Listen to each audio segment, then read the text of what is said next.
सुरुवातीलाच मित्रांनो महत्वाची बातमी राज्याच्या राजकारणातून महाराष्ट्राकडे सध्या सर्वांचंच लक्ष लागलं असताना एकनाथ शिंदे यांची दिल्लीवारी थेट कोणालाही न सांगता एकनाथ शिंदे पोहोचले दिल्लीच्या दरबारी अमित शहा आणि नरेंद्र मोदींच्या दरबारी। इकडे उद्धव ठाकरेंच्या शिवसेनेचा सगळ्यात मोठा विजय। तर मित्रांनो दुसरीकडे मात्र उद्धव साहेब आम्हाला माफ करा शिंदेचे आमदार ढसाढसा रडले। नेमकं काय घडलंय मित्रांनो? राज्याच्या राजकारणामध्ये घडामोडी अतिशय वेगवान स्वरूपामध्ये घडायला सुरुवात झाली आहे।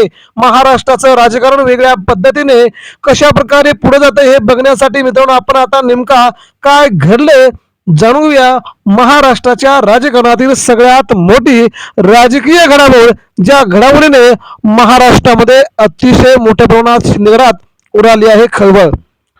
उद्धव साहेब आम्हाला माफ करा, आमची चूक झाली, आम्ही गद्दारी करून आमच्या कपाळी गद्दारीचा शिक्का लावून घेतलाय, तर आम्हाला अशा प्रकारची शिक्षा नको असं म्हणत आता शिंदेगडातील काही आमदार सध्या ढसाढसा रडायला लागले आहेत।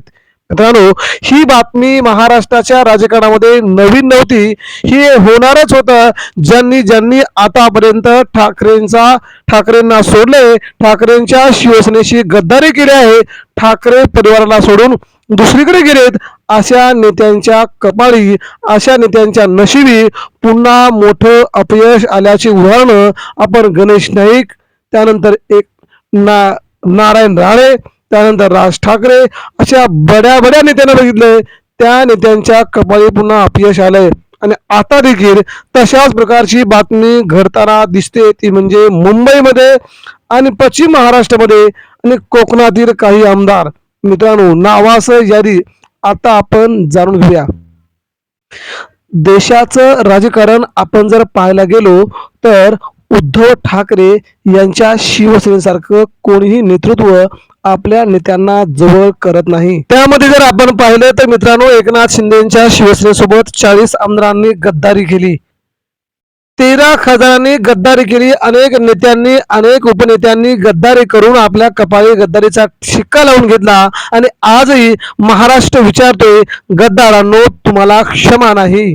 सामान्य शिवसैनिक आजही उद्धव ठाकरेंच्या पाठीमागे खंबीरपणे उभे आहेत, मात्र नेते आता मात्र ठाकरेंना म्हणतायत की उद्धव साहेब आम्हाला माफ करा। याची कारणं समोर आलीत मित्रांनो।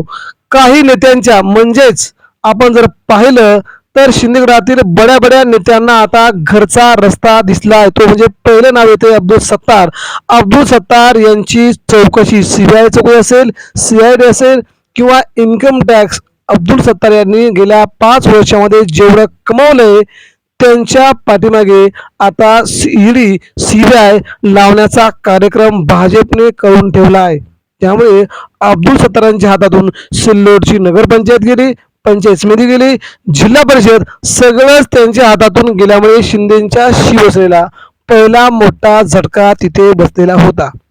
त्यानंतर मित्रांनो काय झाडी काय डोंगर प्रसिद्ध असणारे नेते म्हणजेच सांगोल्याचे माजी आमदार बापू पाटील यांना मात्र काय झाडी काय डोंगर करता करता त्यांच्या कारखान्याची, त्यांच्या कंपनीची, त्यांच्याकडे कुठून एवढा पैसा आला याची CBI मार्फत आणि ED मार्फत चौकशी करायला लावणार कोण? तर भाजपचेच नेते शिंदेच्या काही नेत्यांच्या चौकशा करायला लागलेत।